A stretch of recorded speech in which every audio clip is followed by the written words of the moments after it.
What happens? I really think right now that we're missing shots. Most of them have been good shots. Okay. And I don't play golf, but I do know the mindset when you miss a sharp putt and all of a sudden you got the next one. Sometimes it's not quite as easy if you've just made 5 in a row. And I think that's what it is right now for us. We do have to make sure that we don't take quick, okay shots. And I think sometimes we settle for quick, okay shots rather than taking those at the end of a shot clock. Again, that being said, Chase Tapley is a scorer, and he makes sometimes hard shots. So you can't make him afraid to take a shot. So we've talked about it.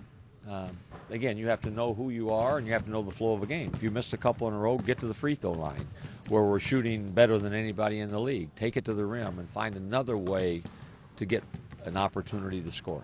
Is that the way that you can kind of coach them through small lulls like this? Is that you know eventually that the shots will start to fall again to kind of coach them through this period to kind of force the action, I guess. You know, when you are struggling to make a shot, it's almost contagious, and you have to know. Then you have to change your mode of operation. You got to say, okay, let's see if we can get a couple of breakout runs and get it to the rim out of transition and do stuff before they can get set. You can't be the same old if you can't throw it in the ocean.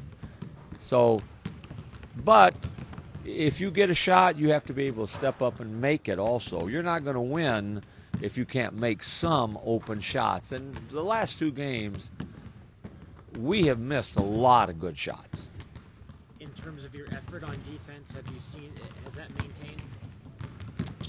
Our defensive effort in Colorado State was not very good. Nothing we did there was very good, from coaching to playing.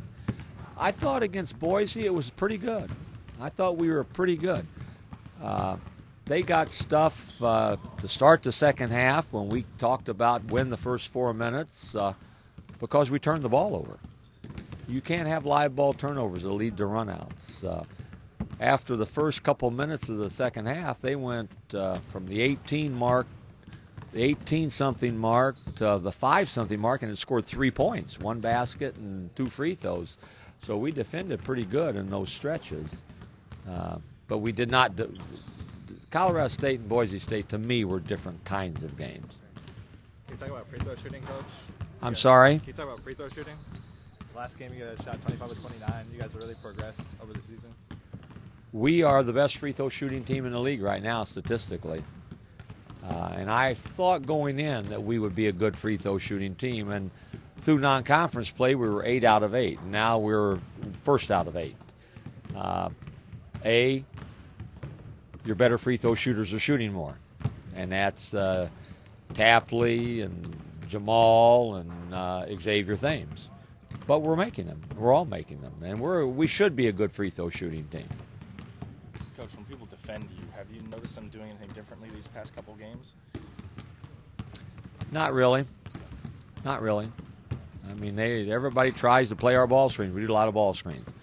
And we have not been real good off the ball screens the last couple games. And whether you throw all the onus on Xavier Thames, I don't think you can do that. But X, by his own admission, has not been the X that we have seen during the vast majority of non-conference play, and even in some of our league games, Vegas and Mexico. And he knows that. So X has got to be he's a great decision maker for the most part. He's got to make good decisions when he comes off those screens. But they're all preparing for that too.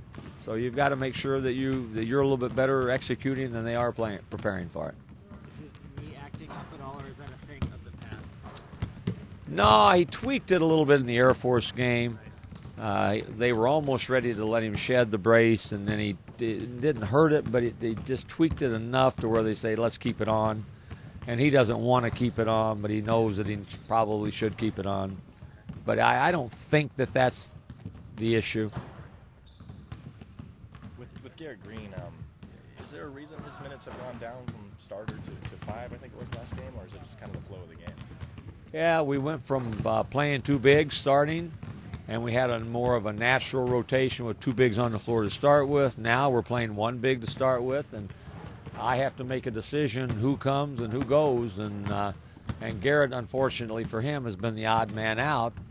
Could be entirely different against TCU and against others. So you have to be prepared, and he has been. You have to be patient. You have been. It has to bother you, and it has. So we've talked about it, and he's a great young guy that's worked extremely hard.